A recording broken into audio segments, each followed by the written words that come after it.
October 26, 2023, CBS News Studios, Los Angeles, California.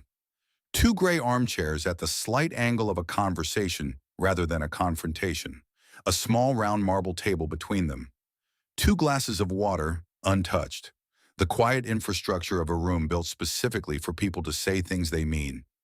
The interview had been scheduled for 40 minutes. Career retrospective, the natural occasion provided by a new film, a new chapter, the accumulated weight of a career so long it had outlasted the categories built to contain it. The questions had been prepared with professional care, chronological, respectful, the architecture of an interview designed to illuminate without discomfort. Sarah Mitchell had been conducting interviews for CBS for 11 years. She knew how interviews moved, the rhythm of question and answer, the small negotiations of candor, the practiced way that people in public life give you something real inside a frame they control. She thought she knew how this one would move. Clint Eastwood was 93 years old, white hair, a face that had been photographed 10,000 times, and that still, in the October afternoon light, contained something photographs had never quite captured. The quality of a face that has stopped performing anything and has become simply, completely itself. He sat with the upright ease of a man whose body had aged, but whose presence had not diminished by a single degree. Sarah looked at her notes. At the question she had written and crossed out and written again. The one her producer had flagged as potentially uncomfortable, that she had almost removed 3 times and kept because something told her it was the only question in the room that actually mattered. To understand what that question meant in that room, you have to understand what 93 years looks like from the inside. From the outside, 93 is a number, an occasion for retrospectives and career summaries, and the reverence cultures extend to people who have persisted long enough to become monuments. From the inside, it is something else entirely. It is the specific daily arithmetic of a man who has buried his parents, his contemporaries, his collaborators, his closest friends, who has watched the people who shaped him leave one by one. John Wayne, gone 1979. Lee Marvin, gone 1987. Sergio Leone, gone 1989. The directors, the co-stars, the people who were in the rooms where the important things happened and who are no longer available to confirm that the rooms existed. At 93, you are simultaneously the most experienced person in almost any room you enter, and the most acutely aware of what experience costs, what it removes as it gives, the specific trade that time extracts in exchange for the depth that only time can provide. Clint Eastwood had been living with this arithmetic for years, had been doing the private accounting that 93 years requires, had arrived somewhere in the process at a set of conclusions that he had not been asked about in an interview until a Tuesday afternoon in October, when a CBS journalist looked at her notepad and asked the question she had almost removed 3 times. The crew behind the cameras, sound engineer Marcus at his board, camera operator Daniel at his position, producer Lisa with her headphones, moved with the practiced efficiency of people running a machine they knew well. They were about to stop moving entirely. The first 30 minutes went as expected. Questions about the new film, about directing, how the process had changed from the early years to now, what he understood at 93 that he hadn't understood at 40. You get slower, he said, and the slowness turns out to be most of it. Questions about legacy. He was quiet for a moment. Legacy is what other people decide, he said. While you're making the work, you're just making the work. The legacy conversation is for afterward. I'm still in the middle. The crew moved with professional efficiency. Notes were taken. Time codes were logged. The interview was going exactly as good interviews go. Sarah looked at her notepad, at the question. She looked at the 93-year-old man with the steady eyes and the face that had stopped performing anything. She asked it, "Mr. Eastwood, are you afraid to die?" The set went quiet, not the managed quiet of a professional pause. The involuntary quiet of a room that has received a frequency it was not tuned for. Behind the camera, Marcus's hands stopped moving on the soundboard. Daniel held the camera with the specific stillness of someone who understands his only job right now is to not interfere with what's in his frame. Lisa, with her headphones, became completely still. Sarah had the expression of someone who has jumped from a height and is in the moment between the jump and whatever comes next. Clint looked at her. He did not look away, did not look at the ceiling or the floor or the middle distance that people look at when they are buying time. He looked at her directly, with the same steady, unhurried attention he had brought to every answer in the preceding 30 minutes.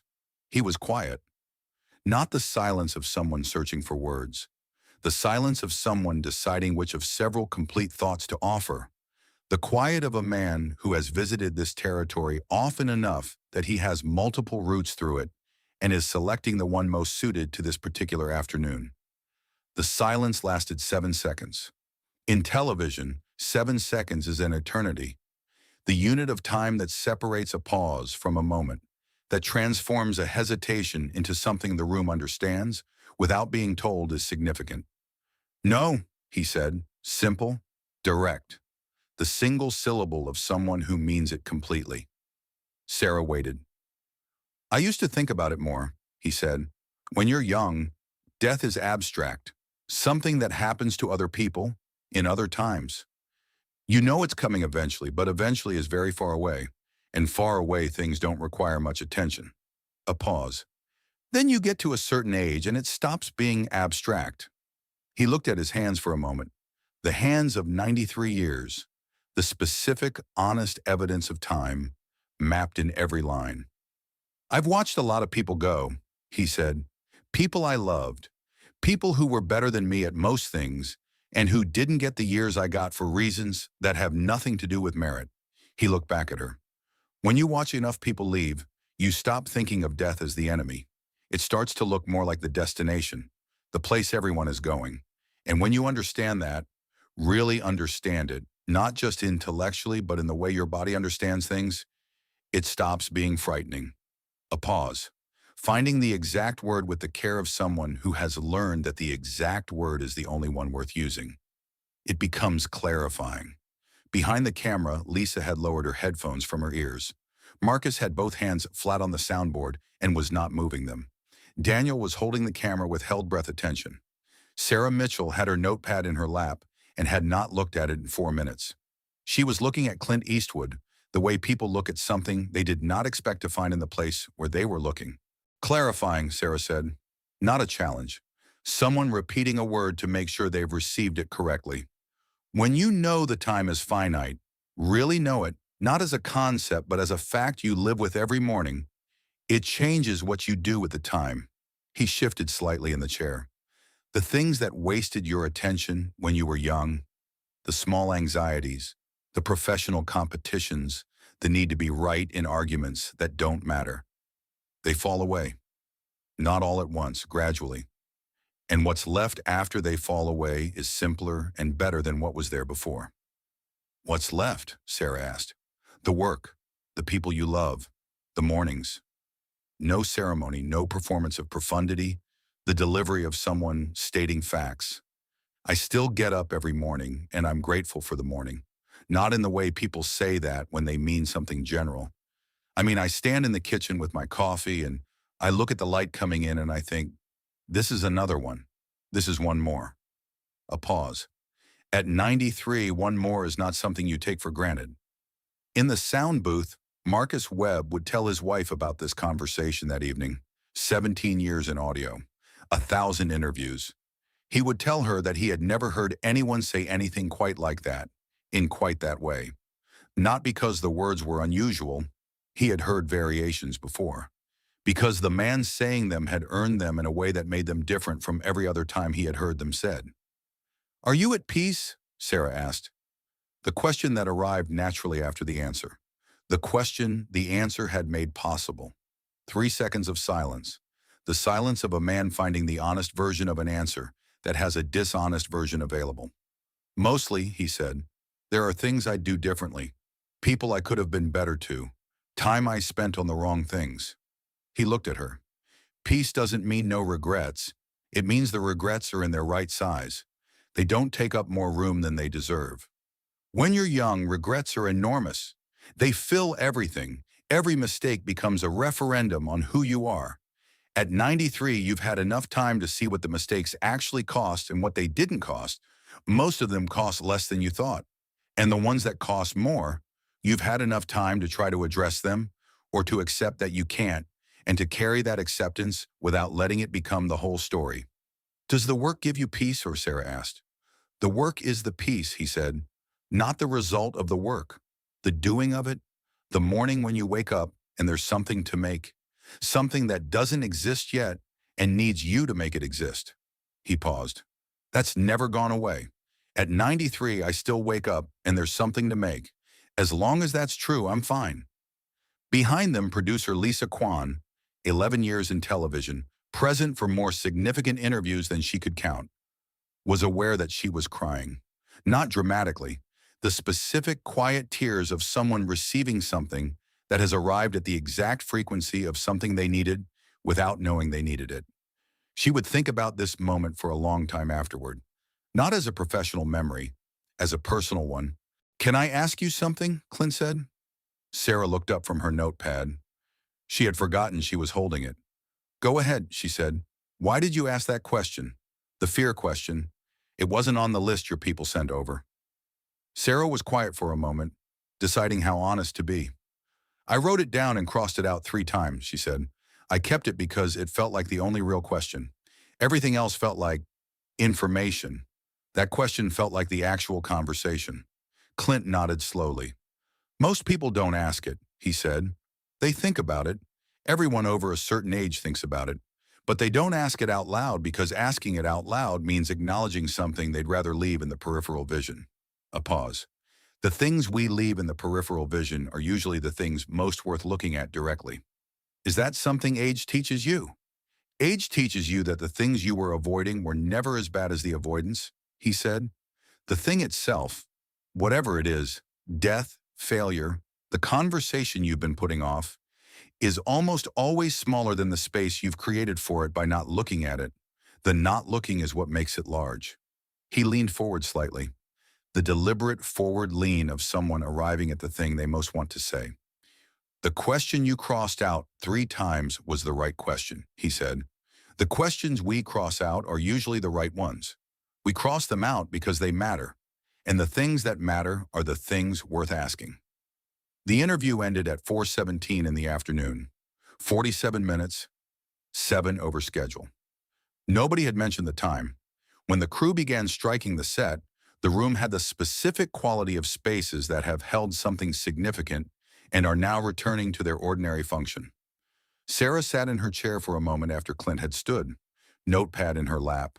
The notepad with its prepared questions, most of which she had asked, and one which she had written and crossed out 3 times and ultimately asked, and which had produced the only part of the afternoon she would remember 20 years from now. Marcus was reviewing his levels, performing a routine task and thinking about something else entirely. Daniel was breaking down his camera, pausing once to look at the gray armchair where Clint had been sitting.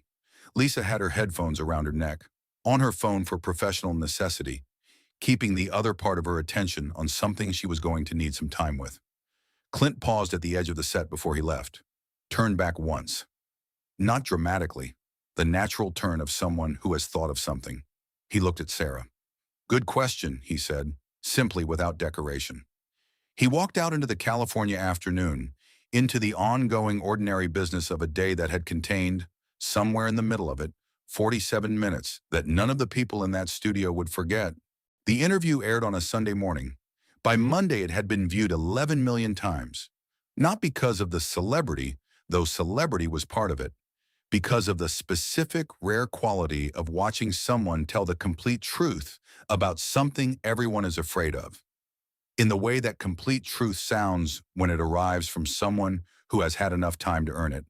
The 2 minutes and 14 seconds that circulated, the core of what he said, traveled with the particular velocity of things people feel the need to share, because sharing is the closest approximation of saying, I needed this, and I think you might too.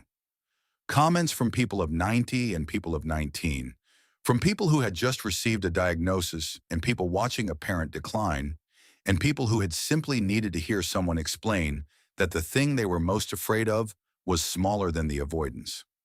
Sarah Mitchell received more correspondence from that interview than from any other in her career.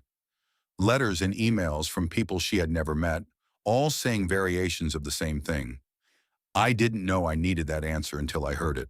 She kept the notepad, not as a professional artifact, as a personal one, the physical evidence of a decision she had almost not made, that she had come within a single crossing out of not making, that had turned out to be the most important professional decision of the year.